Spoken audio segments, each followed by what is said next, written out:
Hi, welcome back to AC academy. ఈరోజు మనం SOM సబ్జెక్ట్కి సంబంధించి రిమైనింగ్ ఒక ప్రీవియస్ ఇయర్ క్వశ్చన్ అయితే చూద్దాము. అంటే ఆల్రెడీ మనం ఒక క్వశ్చన్ అయితే డిస్కస్ చేసాం ప్రీవియస్ సెషన్లో. సో అక్కడ చాలా మంది స్టూడెంట్స్ డౌట్ పడుతున్నారు, అది ఇంజనీరింగ్ మెకానిక్స్ క్వశ్చన్ కదా అని చెప్పేసి. సో మనం C16, C20, C23 బేస్ చేసుకుని మనం అయితే క్వశ్చన్స్ ప్రిపేర్ చేయడం జరుగుతుంది కాబట్టి సో ఫర్దర్గా అయితే నేను డివైడ్ చేస్తానని మీకు కన్ఫ్యూజన్ లేకోకుండా, ఇప్పుడు నుంచి డివైడ్ చేస్తాను. ఇప్పటి నుంచి కంప్లీట్గా ఇది C20కి C23కి సంబంధించిన క్లాసెస్ అప్లోడ్ చేసి ట్రై చేస్తాను, సో దట్ మీకు క్లారిటీ ఉండదు. C20కి C23కి సిలబస్ అయితే వేరియేషన్ ఏం లేదు కాబట్టి, అంటే ఏం చేంజెస్ లేవు కాబట్టి నో ప్రాబ్లం. ఓకే, సరే నెక్స్ట్ క్వశ్చన్ చూద్దాం. A steel bar of 30 mm diameter is subjected to an axial load of 20 kilonewtons. Find the stress in the bar. ఇది మన క్వశ్చన్. సో మనకి సెకండ్ అంటే ఫస్ట్ టాపిక్ నుంచి ఏమేమి క్వశ్చన్స్ అడిగే chances ఉన్నాయి అంటే, స్ట్రెస్ పైన క్వశ్చన్స్ అడగచ్చు, స్ట్రైన్ పైన అడగచ్చు, యంగ్స్ మాడ్యులస్ పైన అడగచ్చు, లేదా డెల్టా ఎల్ పైన అడగచ్చు. షార్ట్ ఆన్సర్ కానీ ఎస్ఏ టైప్ క్వశ్చన్ కానీ, అంతే కదా. సో దీనికి సంబంధించిన ఫార్ములాస్ ఒకసారి చూద్దామా మనం. ఓకే, స్ట్రెస్ అంటే ఫార్ములా ఏమి? Stress nothing but load by area. Colour change చేద్దామా, మీకు ఇది కనిపించడం లేదు సరిగా. Okay, load by area. Strain అంటే ఏమి? Change in length by original length. Young's modulus అంటే ఏమి? Stress by strain. అంటే ఇక్కడ వచ్చిన ఆన్సర్ తర్వాత ఇక్కడ వచ్చిన ఆన్సర్ రాస్తే మనకి యంగ్స్ మాడ్యులస్ అనేది వస్తుంది, అంతేనా? క్లియర్గా. తర్వాత డెల్టా ఎల్ అంటే ఏమి? PL by AE. ఇది ఫార్ములా. ఎక్కడి నుంచి వచ్చింది ఇది ఫార్ములా అంటే కనుక, యాక్చువల్గా అంటే ఫర్ ఎగ్జాంపుల్ మనము Young's modulus is equal to ఏం రాయొచ్చు? స్ట్రెస్ బై స్ట్రైన్ రాయొచ్చు. స్ట్రెస్ అంటే ఏమి? Load by area. స్ట్రైన్ అంటే ఏమి? Change in length by original length. So ఇది మనం నీట్గా ప్రాపర్గా రాసుకుంటే P by A into L by delta L అవుతుంది, అంతేనా? అంటే E is equal to PL by A delta L. మనకు కావాల్సింది ఏమి? Delta L. So delta L ఈ పక్కన రీప్లేస్ చేస్తే, అంటే డివిజన్లో ఉంది, ఈ సైడ్కి వస్తే సో అంటే ప్లేసెస్ని మార్చినాం, పిఎల్ బై ఏఈ అయింది. అర్థమైందా డెల్టా ఎల్ ఫార్ములా ఎలా వచ్చిందో? సో ఈ విధంగా డిరైవ్ చేసుకుంటాం. సో మనకైతే ఇప్పుడు డెరివేషన్ అవసరం లేదండి, జస్ట్ మీకు ఎక్కడి నుంచి వచ్చిందనే పాయింట్ ఆఫ్ వ్యూలో చెప్తాను. మరి రిమైనింగ్ స్ట్రెస్ స్ట్రైన్ కూడా చెప్పండి సార్ అంటే అవి డైరెక్ట్ స్ట్రైట్ ఫార్ములాస్. స్ట్రెస్ అంటే లోడ్ బై ఏరియా, స్ట్రైన్ అంటే change length by original length, Young's modulus అంటే stress by strain. So Young's modulus కి ఈతో పాటు మనకి ఇంకేముంటాయి? జీ ఒకటి ఉంటుంది, కే ఒకటి ఉంటుంది. ఈ అంటే యంగ్స్ మాడ్యులస్, జీ అంటే మాడ్యులస్ ఆఫ్ రిజిడిటీ, కే అంటే బల్క్ మాడ్యులస్. సో ఇది థియరీ టాపిక్ అండి, దీనిపైన ప్రాబ్లమ్స్ రేర్గా రావచ్చు, ఒకవేళ వచ్చినా మనం చెప్దాం ఫర్దర్ నెక్స్ట్ క్లాసెస్లో. ఓకే సార్, ఇప్పుడు మనకు అడిగిన క్వశ్చన్ దేనిపైన ఉందంటే స్ట్రెస్ పైన ఉంటుంది. So stress is equal to load by area. Load మనకి లోడ్ ఎంత ఇచ్చినాడు? 20 కిలోన్యూటన్స్ ఇచ్చినాడు. సో మీరు కూడా 20 కిలో కావాలంటే తీసేసి 1000 రాసుకోవచ్చు, లేదా డైరెక్ట్గా 20 అన్నా కూడా రాసుకోవచ్చు, నో ప్రాబ్లం. ఓకే, మీరు ఇష్టమైంది తీసుకోండి. Next area. ఏరియా అంటే ఏమి? ఇక్కడ చూడండి, steel bar of 30 mm diameter అని ఇచ్చినాడు. డయామీటర్ అంటే ఇది సర్క్యులర్ కాబట్టి మనకి ఏరియా ఫార్ములా ఏమొస్తుంది? π/4 d² వస్తుంది, అంతేనా? సో మీరు π/4, డయామీటర్ ఎంత ఉంది? 30 ఉంది. సో 30² క్యాలిక్యులేట్ చేయండి, మీకు ఏదైతే ఆన్సర్ వస్తుందో ఆన్సర్ని రాసేసేయండి. ఫర్ ఎగ్జాంపుల్ ఇక్కడ ఏది వస్తుంది ఆన్సర్ రాసిన తర్వాత యూనిట్స్ ఏం కల్లా మనకు, మీరు ఇది న్యూటన్లో చేసినారు కాబట్టి స్ట్రెస్ న్యూటన్ పర్ ఎంఎంలో ఉందా మీటర్లో ఉందా? డయామీటర్ ఎంఎంలో ఉంది కాబట్టి mm² రాస్తారు. లేదు నేను 20 పెట్టి ప్రాబ్లం చేసినాను సార్, ఈ 1000 రాయలేదు అన్నప్పుడు ఆన్సర్ ఏమొస్తుంది? ఆన్సర్ వస్తుంది దాంతోపాటు కిలో న్యూటన్ పర్ mm² అని వస్తుంది, అంతే, వేరియేషన్ ఏం లేదు. అర్థమైందా? మీరు ఇక్కడ 1000 పెడితే న్యూటన్ పర్ mm², లేదంటే కిలో న్యూటన్ పర్ mm², 20 పెట్టి ప్రాబ్లం చేస్తే. అర్థమైంది కదా? సారీ, సేమ్ అదే విధంగా స్ట్రైన్ ఎలా అడుగుతాడంటే చేంజ్ ఇన్ లెంత్ ఇస్తాడు, మనకి 2 టర్మ్స్ ఇచ్చి స్ట్రైన్ అడుగుతాడు, లేదా ఈ 3 టర్మ్స్లో ఏదైనా 2 వాల్యూస్ ఇచ్చి థర్డ్ వాల్యూని కనుక్కోమంటాడు. ప్రాబ్లమ్స్ వస్తే ఇంకా మనం ఖచ్చితంగా అయితే చేద్దాం, నేను అన్ని పేపర్స్ చెక్ చేస్తాను, ఏదైనా రిలేటెడ్గా ప్రాబ్లం ఏదైనా వస్తే కనుక మనం చూద్దాం, ఓకేనా? సో దాంతోపాటు ఇంకొక మోడల్ తీసుకుందాం. ఇవి వద్దులేండి, ఇప్పుడే బీమ్స్ గురించి వద్దు. నెక్స్ట్ బీమ్స్ కంటే ముందు మనం ఈ టాపిక్లో ఉన్న రిమైనింగ్ క్వశ్చన్ చూద్దాం, ఇంకొక క్వశ్చన్ చూద్దాం, సరేనా? ఈ ప్రాబ్లం సాల్వ్ చేద్దాం, ఎందుకంటే ఇది కొంచెం ఇంపార్టెంట్ మోడల్. ఫస్ట్ మీకు క్వశ్చన్ కనిపించలేదు కాబట్టి కొంచెం జూమ్ చేస్తా, క్వశ్చన్ చదివిన తర్వాత మనం ఆన్సర్ని సాల్వ్ చేద్దాం.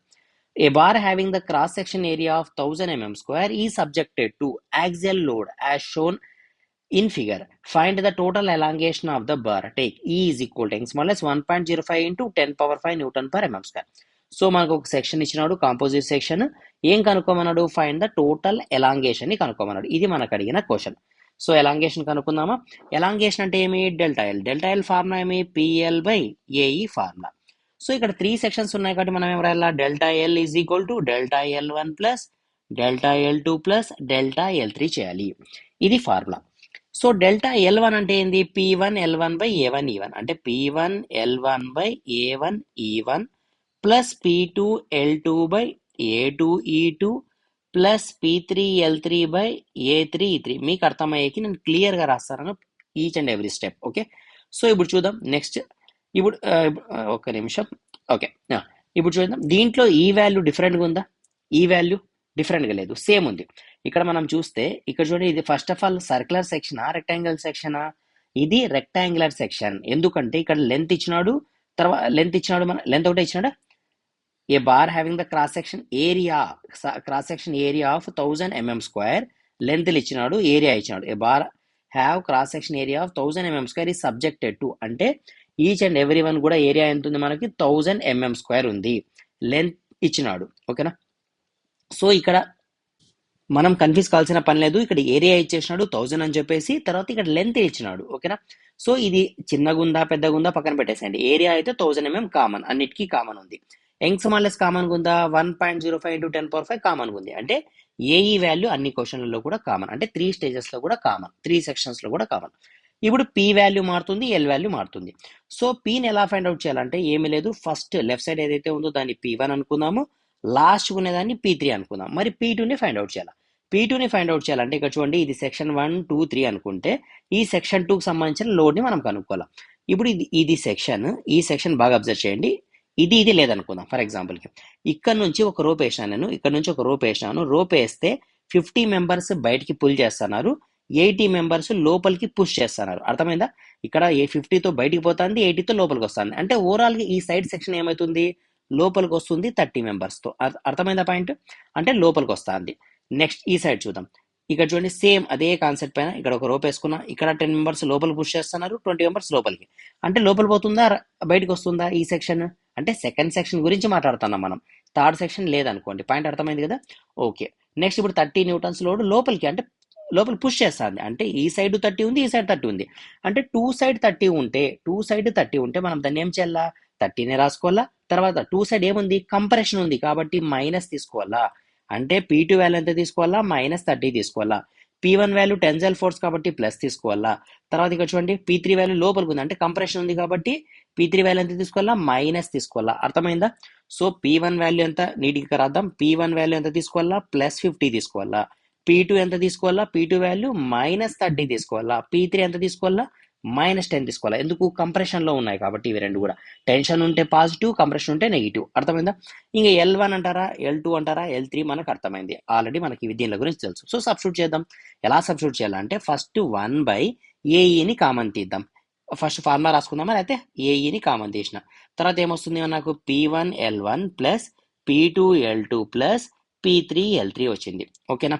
కొంచెం కలర్ చేంజ్ చేసుకుందాం సో దట్ మీకు క్లియర్గా అర్థమవుతుంది. 1/ఏ వాల్యూ ఎంత ఉంది? 1000 ఉంది. ఈ వాల్యూ ఎంత ఉంది? 1.05 × 10⁵ ఉంది. ఓకే. నెక్స్ట్ P1 వాల్యూ ఎంత? P1 వాల్యూ మనం ఆల్రెడీ కనుక్కున్నాం 50. L1 ఎంత? 600 mm ఉంది. మనం ప్రాబ్లమ్ని ఎంఎంలోనే చేద్దాం, నో ఇష్యూ. So 600 mm. తర్వాత ప్లస్ P2 వాల్యూ ఎంత ఉంది? -30, లోపలే పెట్టండి బ్రాకెట్లో, ఇంటూ L2 వాల్యూ ఎంత ఉంది? 1000 ఉంది. నెక్స్ట్ మరి ప్లస్ పెట్టి బ్రాకెట్ లోపలే పెట్టండి, -10. ఎందుకు? P3 వాల్యూ -10 ఇంటూ లెంత్ ఎంత? 1200. ఓకేనా? తర్వాత బ్రాకెట్ని క్లోజ్ చేయండి. ఇప్పుడు ఇక్కడ నాతో అయితే క్యాలిక్యులేటర్ లేదు, మీరు ఇదంతా క్యాలిక్యులేట్ చేయండి, సాల్వ్ చేయండి. ఒక్క నిమిషం ఉండండి, లేకపోతే నేను కూడా క్యాలిక్యులేట్ చేస్తాను మీతో పాటు. సో మీరు ట్రై చేయండి, నేను ట్రై చేస్తాను. 50 నాతో పాటు ప్యారల్గా ట్రై చేయండి సో దట్ మీకు క్లారిటీగా అర్థమవుతుంది. ఇది కావాలంటే లాస్ట్ చేసుకుందాంలేండి. ఫస్ట్ బ్రాకెట్లో ఉన్న చేద్దాం, మీకు కూడా అర్థమవుతుంది ఎట్లా చేయాలో, సాల్వ్ చేయాలో. ఓకే. సో 50 × 600 ఫస్ట్ చేసిన, సో 30,000 వచ్చింది. ప్లస్ తర్వాత బ్రాకెట్ ఓపెన్ చేసుకొని -30 × 1000 బ్రాకెట్ క్లోజ్ చేయండి. తర్వాత మరి ప్లస్ ఓపెన్ చేయండి, బ్రాకెట్ ఓపెన్ చేయండి, -10 × 1200 బ్రాకెట్ని క్లోజ్ చేయండి. ఇప్పుడు ఆన్సర్ చూడండి ఎంత వచ్చిందో, -12,000 వచ్చింది. ఓకేనా? -12,000. -12,000 డివైడ్ బై ఇదే కదా. సో మీకు కన్ఫ్యూజ్ లేకుండా ఇక్కడ రాస్తా, -12,000 డివైడ్ బై ఇదే కదా ఆన్సర్. అంటే 1000 × 1.05 × 10⁵. ఓకేనా? సో వచ్చిన ఆన్సర్కి డివైడెడ్ బై 1000, లేదంటే బ్రాకెట్ పెట్టుకొని మీరు 1000 పెట్టండి, లేకపోతే కన్ఫ్యూజ్ అయ్యే ఛాన్సెస్ ఉంటాయి. బ్రాకెట్ వేసుకొని 1000 × 1.05 × 10⁵ అన్న రాయండి, లేదా 5 zeros అన్న రాసుకోండి, మీ ఇష్టం. ఓకేనా? తర్వాత బ్రాకెట్ క్లోజ్ చేయండి, ఈజ్ ఈక్వల్ టు ప్రెస్ చేయండి. మీకు ఎంత వచ్చింది value? -1.05 is equal to -1.142 into 10⁻⁻4 వచ్చింది. ఏంది ఇది? Elongation delta L. ఓకేనా? సో మనకి ఎంఎంలో వచ్చింది 1. ఇది ఒకసారి క్యాలిక్యులేట్ చేయండి. క్యాలిక్యులేట్ చేసి నాకు ఆన్సర్ చెప్పండి ఎంత వచ్చిందో. ఓకేనా? సో సేమ్ వచ్చిందా లేదా మీరైతే కామెంట్లో షేర్ చేయండి. నేను ఇది కొంచెం రఫ్ క్యాలిక్యులేట్ చేశాను, మీరు ఒకసారి క్యాలిక్యులేట్ చేయండి. ప్రొసీజర్ అయితే అర్థమైంది కదా ఎలా చేయాలనేది. సో ఆన్సర్ అనేది మీరు ట్రై చేయండి. మీరు ట్రై చేసిన తర్వాత మీకు ఏం ఆన్సర్ వస్తుందో కామెంట్లో అయితే కనుక షేర్ చేయండి. ఓకే, ప్రొసీజర్ నేను ఎలా చెప్పినానో అలాగే చేయండి. ఫస్ట్ బ్రాకెట్లో ఉన్నది సాల్వ్ చేయండి. బ్రాకెట్లో ఉన్న తర్వాత డివైడెడ్ బై ఈ వాల్యూ అండి బ్రాకెట్ వేసి. క్లియర్? సేమ్ ఆన్సర్ వచ్చిందా లేదా అనేది నాకు కామెంట్లో షేర్ చేయండి. ఇంకా ఏమైనా డౌట్ ఉందంటే ఇలాంటి టైప్స్ ఆఫ్ ప్రాబ్లమ్స్ ఏమైనా వేరే ఉన్నా కూడా, ఐ మీన్ మనకి ప్రీవియస్ ఇయర్లోకి వచ్చిన క్వశ్చన్స్ ఏమైనా టఫ్ మోడల్స్ ఉన్నా కూడా మనం సాల్వ్ చేద్దాం ఈ ప్లేలిస్ట్ ద్వారా. అంటే SOM, how to pass SOM అనే ప్లేలిస్ట్ ద్వారా మనం ఖచ్చితంగా ఈసారి అయితే పాస్ అయిపోవాలి. ఇది కంప్లీట్గా మెకానికల్ సంబంధించిన SOM. సివిల్కి కూడా SOM సబ్జెక్ట్ ఉంటుంది. వాళ్ళకి సంబంధించి మనం వేరే ప్లేలిస్ట్లో, అంటే ఐ మీన్ వేరే వీడియోలో మనం డిస్కస్ చేద్దాం. Okay, thank you.